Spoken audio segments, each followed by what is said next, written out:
नमस्कार दोस्तों, मैं पुनीत पुनिया एक बार पुनः आप सभी का हमारे अपने YouTube channel RPSC education classes के इस ऑनलाइन प्लेटफॉर्म के ऊपर मैं एक बार पुनः आप सभी का हार्दिक स्वागत करता हूं। सबसे पहले तो अगर आप चैनल पर पहली बार जुड़ रहे हो, आप मेरे से पहली बार रूबरू हो रहे हो, तो ये सब्सक्राइब का बटन है, ये जरूर प्रेस कर देना। इसके साथ में जो बेल आइकन है, बेल आइकन दबा लें ताकि आने वाले सभी वीडियोज़ की नोटिफिकेशन आपको सबसे पहले मिले। मैथ्स की क्लास का टाइम है, रोज शाम को 5 बजे है, वो अपनी मैथ्स की क्लास है वो शुरू होती है। उसके अलावा मैं आपको बता दूं कि इससे पहले हमारा जो टॉपिक हुआ है, एक रेशियो और प्रोपोर्शन एक टॉपिक हुआ जिसकी 10 क्लास हमने ली हैं, और वो 10 क्लास है जो आपको, वो जब आप वीडियो के डिस्क्रिप्शन में जाओगे तो वो आपको मिला, एक प्लेलिस्ट मिलेगी मैथ्स फॉर रीट पटवार एंड पुलिस, उसके अंदर आपको 10 क्लास वो मिल जाएंगे। चौथी क्लास हमारी प्रतिशत की है, एकदम जीरो लेवल से, ये मानो कि अभी हमने कुछ भी नहीं पढ़ा, एकदम छोटी छोटी बातें हैं वो हमने क्लियर की हैं। और ये जो 3 वीडियो है ये आपको वहां मिल जाएंगे, तो एक बार आप वो विजिट जरूर करें ताकि ये बेसिक सी चीजें हैं वो आपको आसानी से क्लियर हो जाए। चलिए, तो बिना टाइम गंवाए अब हमारी क्लास है वो आगे शुरू करते हैं। चलिए, मैं क्वेश्चन लिख रहा हूं। मुझे कहा जाता है कि एक संख्या, एक नहीं, इसको पहली लिखो, तीन संख्याओं पर हम चर्चा करेंगे। तो मैं ये लिख रहा हूं कि पहली संख्या दूसरी से 25% ज्यादा है, ठीक है। उसके साथ मुझे कहा जाता है कि तीसरी संख्या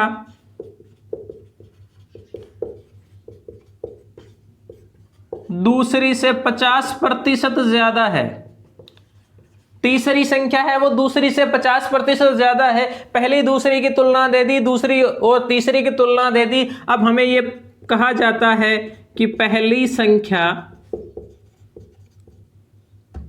तीसरी संख्या, जो पहली संख्या है वो इस तीसरी संख्या का कितना प्रतिशत है।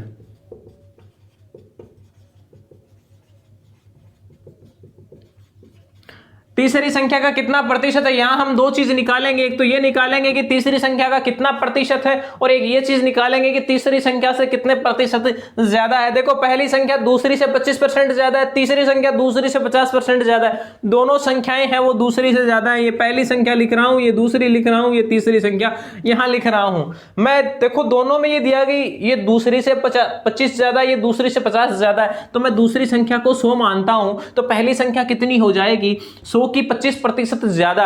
100 का 25% कितना होता है, 25। और अब आपको ये नहीं करना है कि आप ये कि हर बार मैं 25% निकालूं, 20% निकालूं। 100 का सीधा 125% निकालो, तो 100 का 125% आप सबको पता है कितना होगा, 125, ठीक है। तीसरी संख्या की मैं बात करूं तो तीसरी संख्या दूसरी से 50% ज्यादा है, मतलब इस संख्या का कितना हो जाएगी, 150% हो जाएगी। 50% ज्यादा होने का मतलब क्या है, 150%, और 100 का 150% कितना होगा, 150, ठीक है। पूछा क्या है कि पहली संख्या तीसरी संख्या का कितना प्रतिशत है। अगर मैं ये निकालूं कि पहली संख्या है वो तीसरी संख्या का कितना प्रतिशत है, यानी 125 है, वो 150 का कितना प्रतिशत है, तो मेरे दोस्त क्या हो जाएगा, 125 बटा 150, 125 बटा 150, और गुणा में क्या आ जाएगा, 100। मैं 25 से काटूंगा तो कितना हो जाएगा, 25 125 और 25 है 150, कितना हो जाएगा, 500 बटा 6%। इसको और आप काटना चाहो तो ये कितना आएगा, 250 बटा 3%, ठीक है। चलिए, और अगर मान लो वो ऑप्शन के हिसाब से, ऑप्शन पे डिपेंड करता है कि ऑप्शन में क्या दिया हुआ है। अगर वैसे मैं इसको और काटूं तो ये लगभग आएगा शायद 83 पॉइंट समथिंग आएगा, ठीक है। तो यहाँ से सही शायद 1/3% ऐसा कुछ आएगा। चलो, वो ऑप्शन पे डिपेंड करता है कि ऑप्शन में 250/3% दिया हुआ है या क्या दिया हुआ है। चलिए, एक दूसरी चीज अगर हमें ये पूछी जाए कि अगर हमें ये पूछता है कि भैया ये जो तीसरी संख्या है ये पहली से कितनी ज्यादा, कितने प्रतिशत ज्यादा है, तीसरी संख्या पहली संख्या से कितनी प्रतिशत ज्यादा है, तो मैं कैसे निकालूंगा, मैं करूंगा ये पहले तो अंतर निकालूंगा। ये अंतर कितना आ जाएगा, यहां अंतर 25 आ जाएगा, और 25 किस पर निकालना है हमें तो ये कहा कि तीसरी संख्या पहली संख्या। देखो, दोनों चीजें निकाल सकते हैं। पहली बात तो हमें यह कहा जाए कि पहली संख्या तीसरी संख्या से कितने प्रतिशत कम है। पहली संख्या है वो तीसरी संख्या से कितने प्रतिशत कम है, तो कितना हो जाएगा, 25। अंतर दोनों का कितना है, 25 बटा 125, नहीं, 25 बटा कितना आएगा 150। और अगर हम ये निकालेंगे तीसरी संख्या पहली से कितनी ज्यादा है, तो जिससे तुलना करनी है वो हम नीचे लिख देंगे और मल्टीप्लाई में 100 हो जाएगा। ये हो जाएगा 25 बटा 125 और मल्टीप्लाई में 100, 25 एकम 25, 25 5 125 और ये घट जाएगा 20 बार। तो कितना आएगा कि भैया जो आपकी ये तीसरी संख्या है ना, तीसरी संख्या ये पहली से कितनी ज्यादा है, 20% ज्यादा है। अगर हमें ये पूछे कि पहली संख्या है वो तीसरी संख्या से कितने प्रतिशत कम है, ये तो कम है ना, तो यहां कितना आ जाएगा 25 बटा 150 गुणा में क्या आ जाएगा 100 आ जाएगा। ठीक है, चलिए उम्मीद करता हूं कि बात है वो अच्छी तरीके से समझ में आ गई होगी। चलिए आगे चलते हैं। इसी प्रकार हमें क्वेश्चन दिया हुआ आता है कई बार कि एक क्लास के अंदर 25% विद्यार्थी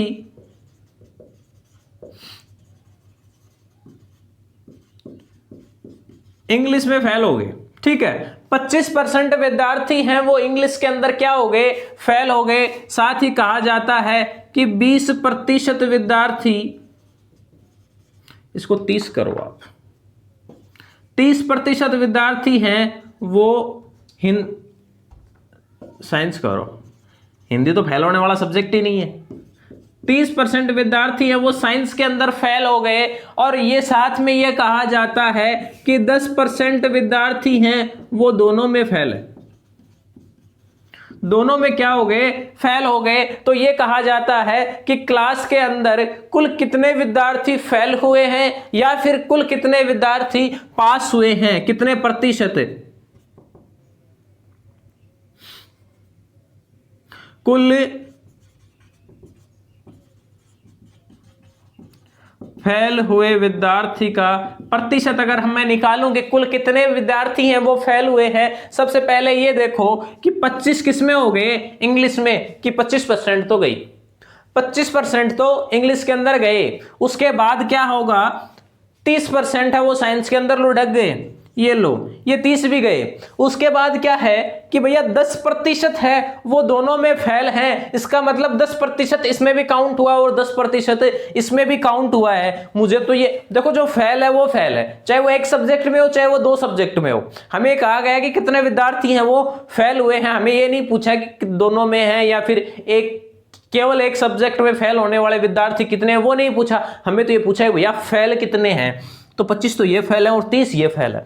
अब जो दोनों में फेल हुए ना, वो 10 इसमें भी शामिल है, वो 10 इसमें भी शामिल है, तो उनको 2 बार थोड़ी जोड़ेंगे, उनको तो एक बार ही जोड़ेंगे ना। तो इसमें से 10 है वो घटा दूंगा, कितना बचेगा 25 और 30 कितना हो जाएगा 55। 55 में से 10 घटाऊंगा तो कितना आया 45% विद्यार्थी है वो क्या हो गए, फेल हो गए। क्लास के कुल 45% स्टूडेंट है वो फेल हो गए। चलिए इसी प्रकार हमें ये पूछा जाए कि भैया पास कितने प्रतिशत हुए हैं, वो परसेंट बताओ जो बच्चे पास हुए। तो मैं क्या करूंगा, 45% अगर फेल हुए तो पास होने वाले ऑब्वियसली कितने बचेंगे 55%, क्योंकि परसेंट है वो किस पर निकाला जाता है, हमेशा परसेंट है वो हमेशा 100 के ऊपर निकाला जाता है। ठीक है, चलिए अब आगे चर्चा करते हैं।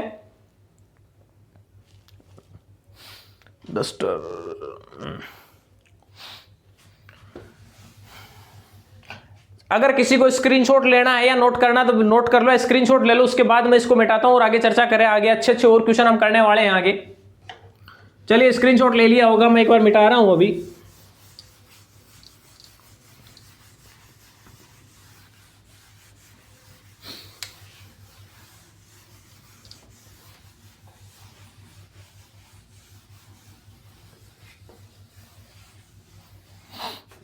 चलिए अब आगे चर्चा करते हैं। आगे उन क्वेश्चन के ऊपर डिस्कस करने वाले हैं जो हमें कहा जाता है, कई बार हमें देखने को मिलते हैं कि मैंने इतने प्रतिशत किया, किसी विद्यार्थी ने क्लास के अंदर इतने प्रतिशत अंक प्राप्त किए और वो इतने अंक से फेल हो गया, कुल पूर्णांक बताओ। इस टाइप के क्वेश्चन है, उसके ऊपर अभी हम चर्चा करने वाले हैं। ठीक है, चलिए मुझे कहा जाता है कि राम ने एक एग्जाम में 200 अंक प्राप्त किए। कितने किए, 200 अंक हैं वो राम ने उस एग्जाम के अंदर प्राप्त किए हैं। फिर कहा जाता है कि 10 अंकों से फेल हो गया, 10 अंकों से क्या हो गया, फेल हो गया। उसके बाद ये कहा जाता है कि भैया 30% है वो उसका क्या था, उत्तीर्णांक था।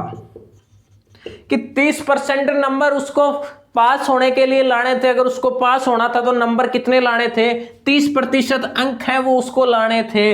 आप मुझे कुल पूर्णांक बताओ। बहुत आसान सवाल है, अगर आप कर सको तो फटाफट कीजिएगा, उसके बाद मैं करता हूं। अगर आप कर सको तो एक बार वीडियो को पॉज करके उसके बाद आप खुद करने की कोशिश है वो जरूर करें। चलिए अब मैं यहां से लिखता हूं, देखिए 200 अंक उसने प्राप्त किए हैं, ठीक है। फेल कितने से हुआ है, 10 नंबर से फेल हुआ है। इसका मतलब उसको कितने नंबर चाहिए, 210 नंबर तो उसको लाने थे, तब वो क्या होता, पास होता। 30% उत्तीर्णांक बताया है, इसका मतलब उसके जो एग्जाम का जो टोटल नंबर मैं मानता हूं कि कुल पूर्णांक है वो अक्स मानता हूं कि भैया अक्स का 30% 210 होगा या नहीं होगा। मुझे कहा जाता है कि अगर 210 नंबर उसको मिलते तो वो पास होता। पास होने के लिए 30% नंबर चाहिए, तो वो 30% 210 के बराबर होगा या नहीं होगा। तो मैं यहां से क्या करूंगा, मैं इसको काट दूंगा तो 7 बार कटेगा। इसका मतलब जो कुल पूर्णांक था वो कितना था, उस एग्जाम का कितना था, 700 नंबर का है वो उस एग्जाम का क्या था, कुल पूर्णांक था। बहुत आसान आसान सवाल है, इतना कुछ नहीं है। थोड़ा सा अगर कंसेप्ट क्लियर है ना तो बहुत इजीली हो जाएगा। एकदम छोटी छोटी बातें लेके चल रहा हूं, हालांकि हो सकता है कि इतना ये एकदम जनरल सा क्वेश्चन है, ना पूछा जाए और हो सकता है पूछ भी लिया जाए। लेकिन क्या है कि जब शुरुआत है वो एकदम जीरो लेवल से ही करके चलनी है, जीरो लेवल से करके चलेंगे ताकि इससे अच्छे लेवल पर जो और जाएंगे ना तो क्या है कि पीछे वाली चीजें अगर क्लियर होंगी, आपको पता है, आपको इन सब चीजों का तो आपको पता ही है ना कि भैया जब पीछे वाली चीजें क्लियर होंगी तभी आगे वाली वो क्या है समझ में आएंगी। चलिए उससे आगे मैं एक क्वेश्चन पे और चर्चा करता हूं। मैं कहता हूं कि भैया राम ने एक एग्जाम में 15% अंक प्राप्त किए। कितने किए, 15% अंक है वो उसने प्राप्त किए और 36 अंक से फेल हो गया। क्या हुआ, 36 अंक से है वो फेल हो गया। बिल्कुल इसी प्रकार का क्वेश्चन है। चलो फिर भी मैं यहां लिख रहा हूं कि भैया 30% है वो उसका उत्तीर्णांक रहा है, ठीक है। अब ये देखिए मैं इसको करने का दूसरा तरीका मेरे पास क्या है, 30% है उत्तीर्णांक रहा है, मुझे क्या निकालना है, मुझे कुल पूर्णांक निकालना है। देखिए एक तरीका तो हमारे पास ये था कि कुल पूर्णांक का 30% उसे जोड़ के मैं इसके बराबर करूं। चलिए मुझे क्या कहा जाता है कि भैया 15% अंक प्राप्त किए और उत्तीर्णांक कितना था, 30%। फर्क कितना आ रहा है, 15% का उसके फर्क कितना रह गया, 36 अंकों का रहा या नहीं रहा, उसके फर्क कितना रहा, 36 अंकों का फर्क रह गया कि 36 अंकों से वो है फेल हो गया। तो यहां क्या होगा, मैं क्या लिखूंगा कि क्या ये 15% है ये 36 अंक के बराबर है या नहीं है। क्या 15% है वो 36 अंक के बराबर है या नहीं है। और मैं अगर बात करूं कि भैया मेरे को आप 100% का मान बताओ, क्योंकि पूर्णांक तो हमेशा 100% होता है ना, तो मैं इसको क्या लिखूंगा, 36/15 गुणा 100। भाई 15 की वैल्यू जब 36 है तो 1 की वैल्यू 36/15, 100 की वैल्यू 36/15 गुणा 100। मैं काटूं अगर इससे तो 5, 3 से काटूं तो ये हो जाए 12, और इसको मैं काटूं तो ये कितनी बार कटेगा, ये 20 बार कटेगा। तो यहां इनको मल्टीप्लाई कर लो, किसको, 12 को 20 से मल्टीप्लाई करो, कितना आएगा, 240 है वो हमारा आंसर है, यहां से आ जाएगा। बहुत ही आसान सा क्वेश्चन है, लेकिन ये दोनों क्वेश्चन बिल्कुल एक जैसे, दोनों क्वेश्चन बिल्कुल एक जैसे। लेकिन करवाने का मकसद क्या था, करवाने का मकसद सिर्फ और सिर्फ ये था कि मैं दोनों को थोड़ा सा अलग अलग तरीके से है वो करके बता रहा हूं, ठीक है। चलिए फटाफट नोट कीजिएगा, स्क्रीनशॉट लीजिएगा, उसके बाद आगे चर्चा करने वाले हैं।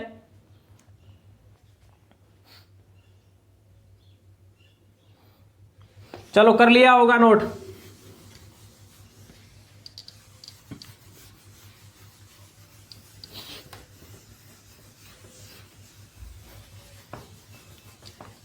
देखिए बेहतरीन तरीका तो यही है कि जैसे जैसे मैं जो ही बोर्ड के ऊपर मैं जो ही क्वेश्चन लिखता हूं, लिखते ही वीडियो को पॉज करो, क्वेश्चन देख लो कि क्वेश्चन क्या लिखा हुआ है। और दूसरी बात, मैं क्वेश्चन पूरा नहीं लिखता हूं, कभी भी पूरा नहीं लिखता हूं, क्योंकि वही बात है, मैं लिखूंगा तो यहां से लेके यहां तक 2-3 लाइन उससे क्वेश्चन से भर जाएंगे, कम से कम 2 या 3 मिनट लगेंगे, तो फालतू में क्यों इतना टाइम वेस्ट करें। मेन डाटा है वो लिखें और बाकी क्वेश्चन है जो बोल के बता दे कि ये दिया है और ये हमें ज्ञात करना है। आई थिंक मेरे हिसाब से ये तरीका है, ये थोड़ा सा इजी रहता है, ना तो मेरा टाइम वेस्ट होगा, ना फिर आप ये देखते रहेंगे कि सर यार कब क्वेश्चन लिख के खत्म करें और कब उसका आंसर है वो चालू करें। तो आप 2 मिनट आप इधर देखते रहोगे, मैं इधर लिखता रहूंगा, तो उसके अंदर कोई मतलब वाली बात नहीं है। चलिए उसके बाद मैं चर्चा करूं, मुझे कहा जाता है, मुझे और एक क्वेश्चन और दिया जाता है जिसके अंदर मुझे ये कहा जाता है कि भैया मैंने किसी एग्जाम में क्या है कि मैंने 30% अंक प्राप्त किए, फिर राम को ही ले रहे हैं, आज राम को नहीं छोड़ेंगे। तो राम ने क्या है कि 30% अंक प्राप्त किए। कितने किए? 30% अंक है वो राम ने प्राप्त किए और वो 45 अंक से फेल हो गया। 45 से क्या है वो फेल हो गया। उसके बाद क्या है कि राम का ही कोई भाई श्याम है, उसने क्या किया, उसने 42% अंक प्राप्त किए। उसने कितने किए? उसने 42% अंक प्राप्त किए और 45 अंक हैं वो ज्यादा आए। किससे? 45 अंक उत्तीर्णांक से ज्यादा आए, या फिर ये लिख दो कि उत्तीर्णांक से 45 अंक है वो ज्यादा आए। अब हमें यहां करना क्या है, हमें ये दिया गया है कि भैया जो उत्तीर्णांक है वो ज्ञात करना है। क्या ज्ञात करना है? उत्तीर्णांक है वो हमें क्या करना है? फाइंड आउट करना है। उत्तीर्णांक है वो हमें ज्ञात करना है। चलिए मैं यहां क्या करूंगा, एक वो देखो पिछले के अंदर हमने जो क्वेश्चन किया था कि परसेंट का अंतर, और जिस हिसाब से हमने वो पीछे वाला क्वेश्चन निकाला था, चलिए मैं यहीं लिख देता हूं, उसको छोड़ो आप। अगर हमें ऐसा कुछ दिया हुआ हो क्या कि परसेंट का अंतर हमें दिया हुआ है कि इतने प्रतिशत और इतने प्रतिशत, साथ में अंक दिए हुए हैं कि अंक हैं वो इतने अंक हैं और इतने अंक हैं, तो उसका जो सीधी एक ट्रिक होती है निकालने की, क्या निकालने की, वहां से हम पूर्णांक है वो इजीली निकाल सकते हैं। देखो इस जिस प्रकार से इस क्वेश्चन के अंदर दिया हुआ है कि भैया 30% अंक प्राप्त किए ना, तो अंक कितने आ गए? 45 ज्यादा आ गए, और नहीं 45 कम आ गए, और 42% किए ना तो 45 अंक है वो कम आ गए। यहां से एक सीधा सीधा फॉर्मूला मैं आपको बताऊं तो वो क्या होता है, वो ये होता है मेरे दोस्त कि अंकों का अंतर, क्या? अंकों का अंतर बट्टे प्रतिशत का अंतर, और गुणा में क्या होता है 100। ये वाला भी उसी से निकलेगा। ये वाला जो तरीका है ना, ये जो सूत्र है ना, ये पीछे जो हमने क्वेश्चन किया है जिसमें हमने परसेंट का अंतर निकाला था, उसी हिसाब से निकलेगा ये कि 15 की वैल्यू 36 के बराबर हुई, अंकों का अंतर है वो डिफरेंस कितना आया था? 36 ही तो आया था ना। कि भाई जो उसने जो एक तो वो नंबर थे जो उसने प्राप्त किए थे, ये हैं वो नंबर जो उसको मतलब पास प्राप्त करने थे, 30% उसको प्राप्त करने थे। पास होने के लिए उसको मिले कितने? 15%, और 15% मिले तो वो 36 अंक से क्या हो गया? फेल हो गया। तो 15% और 36%, नहीं सॉरी 30%, 15 और 30%, तो प्रतिशत का अंतर तो कितना आ गया? 15। यहां वाले अंक और यहां वाले अंक का अंतर कितना था? 36। अगर 36 और मिलते तो वो यहां पहुंच के क्या हो जाता? पास। तो वो यही तो था ना कि 36/15, और गुणा में क्या था? 100। तो बिल्कुल तरीका वही है, और इसको आप कहोगे तो मैं बेसिक तरीके से पूरा बता दूंगा, और ये फॉर्मूला है ये वो निकल के आएगा। बाकी तरीका है वो अपना यही तक। ये 1000 तरीके हैं यार एक सवाल को करने के, 1000 तरीके हैं। मैं इसको भी मतलब पूरा एकदम लेंथी पूरा लिख भी सकता था पूरी एकदम भाषा के अंदर कि इस इतने प्रतिशत माइनस इतने प्रतिशत बराबर इतने प्रतिशत, तो उधर अंक हैं वो इतने कम रह गए। बाकी निकल के लास्ट में चीज है वो यही आने वाली है। चलिए अब उसको छोड़िए, यहां देखिए यहां क्या कहा गया है कि भैया ये है ना, ये तो उत्तीर्णांक है, ये वो 30% है वो यहां है, और आपका 42% है वो यहां। इसका नहीं पता ये कहां है, लेकिन ये जो फर्क है ना यहां से लेके यहां तक, ये 45 का है और ये कितने का है? 45 का। सेम इसी फॉर्मूले के ऊपर आ जाओ, इसी फॉर्मूले पे ऊपर आएंगे, या फिर मैं सीधा ये कहूंगा कि भैया 12% है वो किसके बराबर आ रहा है। 42 में से 30% घटा दूं, ये कितना बचेगा यहाँ, 12% 90 के बराबर आ रहा है, नहीं आ रहा, 45 ये रहा और 45 ये रहा, 12% 90 के बराबर आ रहा है। और हमें तो क्या पूछा है, हमें तो उत्तीर्णांक पूछा है ना, तो वो तो पहले तो इसका 100% निकालो आप। 100% निकालूंगा तो कितना आएगा, 90/12 गुणा 100। मैं 6 का भाग दूंगा तो 15 छिकू 90 और 6 दूनी 12, ये कितना आएगा 25। कितना होगा 15 5 75, 5 या 25 125, 5 कैरी आएगी, 12 25 कम 25 और 12 कितने होंगे 37। 375 है वो हमारा, यहां से क्या आएगा, आंसर है वो 375 हमारा आएगा। ठीक है, चलिए अब ये 375 क्या है, आंसर नहीं है सॉरी, 375 हमारा क्या है, ये तो 100% की वैल्यू है। हमें तो ये पूछा है भैया उत्तीर्णांक है वो बताओ, तो आप के पास यहां दो तरीके हम निकालने के, तो इस देखो 375 तो कुल है, आप या तो 375 का 30% निकालो, या आप 375 का 42% निकालो। अगर 42% निकालोगे तो उससे 45 कम कर दो, यहां पहुंच जाओगे। 30% निकालो तो 45 जोड़ दो। मैं क्या करता हूं कि 375 गुणा 30/100, ये इसका 30% निकाल रहा हूं मैं। 30% निकालूंगा तो मेरे पास ये वाली वैल्यू आ जाएगी जो राम ने कितने अंक प्राप्त किए हैं, और वो 45 अंक से फेल हो गया। मैं उसके अंदर 45 जोड़ दूंगा तो मेरा आंसर है वो क्या है, यहां से आ जाएगा। चलिए मैं आगे लिखता हूं, 375 गुणा 30/100, मैं अगर इसको काटूं, मैं 25 से काटूं तो कितना होगा, 15 बार कटेगा ये, तो अभी 25 को 15 से मल्टीप्लाई किया ही था ना, और ये हो गया 25 चौक 100। और ये यहाँ आंसर है वो आई थिंक यहाँ पॉइंटों में आ रहा है। ठीक है, ये तो किस में आएगा, ये तो यहाँ पॉइंटों में आने वाला है 15 15 225, 225/2 आएगा। कितना आएगा, 225/2 है वो, यहां से ये आंसर है वो क्या है, 30% अंक हैं वो कितने आ रहे हैं, 225/2। इसके अंदर आप जब 45 और जोड़ दोगे, या फिर इसका 42% निकाल लो भैया, 375 का 42% निकाल के 45 घटा दो, आपका आंसर है वो यहां से इजीली आ जाएगा। लेकिन ये जो चीज है ना, ये ध्यान में रखना, अंकों का अंतर बटे प्रतिशत का अंतर, या फिर इस तरीके से करो तो ये तरीका भी आपके लिए क्या है, बहुत ईजी है, आराम से हो जाएगा, टेंशन लेने वाली कोई बात नहीं है। चलिए फटाफट नोट कीजिए, उसके बाद इसको रिमूव करता हूं, आगे चर्चा करते हैं अपन। ठीक है, कर लिया होगा नोट। चलिए आगे देखते हैं। अब देखो कुछ और टाइप के क्वेश्चन हमारे सामने आने वाले हैं। एक तो क्या है, अभी कुछ दिन पहले क्या आया है कि राजस्थान के अंदर चुनाव की डेट निकल के आई है। कौन से वालों की, जो ग्राम पंचायत के हैं या पंचायत समिति के हैं, जो चुनाव होने वाले हैं उनकी डेट है। हालांकि कुछ जगह पहले हो गए थे और कुछ पर अब होने वाले हैं। तो चलिए चर्चा है वो थोड़ी सी किस पे कर ली जाए, चुनावों पे चर्चा कर ली जाए। कैसे करेंगे, देखिए मुझे कहा जाता है कि एक चुनाव के अंदर दो उम्मीदवार खड़े हैं, एक चुनाव के अंदर दो उम्मीदवार खड़े हैं, तो उसके अंदर क्या होता है कि एक उम्मीदवार है वो 40% मत प्राप्त करता है। कितने, एक उम्मीदवार है वो 40% मत प्राप्त करता है और 4000 वोटों से हार जाता है। 40% मत प्राप्त करता और 4000 वोटों से हार जाता है। कुल कितने मत पोल हुए थे। यहां एक चीज और लिखी हुई आएगी, एक उम्मीदवार कुल डाले हुए मतों का, कुल डाले हुए मतों का 40% वो प्राप्त करता है। तो यहां है कुल कितने मत पोल हुए थे, यानी कुल पोलिंग है वो कितनी हुई थी। अब ये देखिए, एक प्राप्त करता है 40%, ऑब्वियसली दूसरा कितना करेगा, 60% करेगा या नहीं करेगा। 4000 वोटों से हार रहा है भैया, 20% है वो किसके बराबर है, 4000 के बराबर है। मुझे क्या निकालना है, मुझे तो 100% निकालना है कि वोट है वो कितने पोल हुए थे। तो मैं क्या करूंगा, मैं 4000 बट्टा में क्या लिखूंगा इसके 20 और गुणा में क्या आ जाएगा 100, निकाल लेना, आंसर आ जाएगा।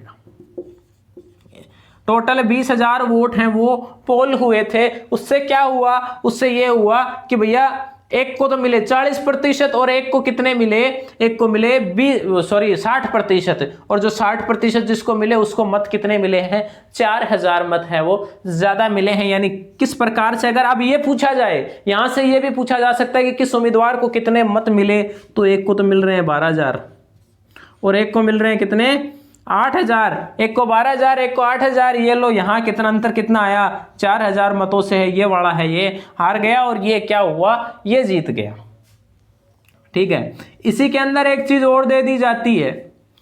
क्या दिया जाता है इसके अंदर, ये दिया जाता है कि एक्स्ट्रा एक चीज और जोड़ी जाती है। वो ये जोड़ते हैं कि भैया 10% या 20% मत है वो क्या हुए, वो निरस्त हो गए। क्योंकि देखो ग्रामीण चुनाव के अंदर क्या होता है कि इस बार तो आ गई है, ईवीएम पे चुनाव करवाए जा रहे हैं इस बार तो, लेकिन पहले तक क्या होता था, बैलेट पेपर दिया जाता था। और बैलेट पेपर के अंदर क्या हो कि आपने भी शायद कॉलेजों में वोट दिए होंगे, तो उस बैलेट पेपर के अंदर क्या होता है कि वो मोहर लगाई जाती है। अब वो मोहर अगर ऊपर नीचे लग गई तो वो निरस्त हो जाता है। या फिर उस कागज को जो ही हम फोल्ड करते हैं, अगर ऐसे फोल्ड करें, ऐसे लंबा पेपर ऐसे फोल्ड करेंगे, तो वो मोहर अगर वो सामने की साइड प्रिंट होगी तो कैंडिडेट के नाम के ऊपर ही प्रिंट होगी, तो वो कोई इशू नहीं है। लेकिन अगर उसको इस साइड इस हिसाब से प्रिंट कर दिया जाए, ऐसा लंबा पन्ना है और इस हिसाब से फोल्ड कर दिया जाए, तो क्या है वो मोहर है वो क्या दूसरी साइड भी थोड़ी छप जाती है, 2 जगह छपी, वोट निरस्त। तो उसमें क्या होता है कि भैया 10% 20% वोट हैं वो क्या हो जाते हैं। चलिए अब अगला क्वेश्चन देखते हैं। इसी प्रकार का क्वेश्चन है लेकिन थोड़ा सा फर्क आता है। मुझे कहा जाता है कि एक चुनाव के अंदर है 10,000 कुल मत डाले गए हैं। कितने हैं, 10,000 कुल मत डाले गए हैं और इसमें से क्या हुआ, इसमें से 10% है वो क्या हो गए, निरस्त हो गए। उनके अंदर कोई काट छांट हो गई या वो सही ढंग से है, उन पर ठप्पा नहीं लगाया गया, तो वो 10% मत है वो क्या हो गए, निरस्त हो गए। तो उसके बाद क्या कहा जाता है कि जो विजयी उम्मीदवार है वो कितने हैं, 60% प्राप्त, चलो 70 दिलवा दो इस बार। एक तो 70 प्राप्त करता है और दूसरा 30% प्राप्त करता है। ये तो कौन सा है, ये वो है जो विजयी हुआ और ये कौन सा है, ये है हारने वाला उम्मीदवार। हारने वाला कितने वोट लेता है, 30% और ये कितने लेता है, 70%। तो हमें ये पूछा जाता है कि भैया अब ये बताओ कि इन दोनों को मत कितने मिले, इन दोनों की जीत और हार का अंतर है वो कितना था। तो मैं यहां से क्या निकालूंगा, पहले तो भैया 10,000 का 10% निकालो। तो 10,000 का 10% कितना होगा, 1,000 कितना, 1,000। या फिर एक काम करो 10,000 का 90% निकालो कि 90% है वो वैध मत हो गए, 10% निरस्त हो गए, तो इसका मतलब बचे कितने, 90%। तो ये कितने हो गए, 9,000 बचे। तो अब यहां से क्या करना है कि एक तो 9,000 का कितना है, 70% निकाल लो, 70/100, और एक कितना आ जाएगा, 9,000 का कितना आ जाएगा, 30/100।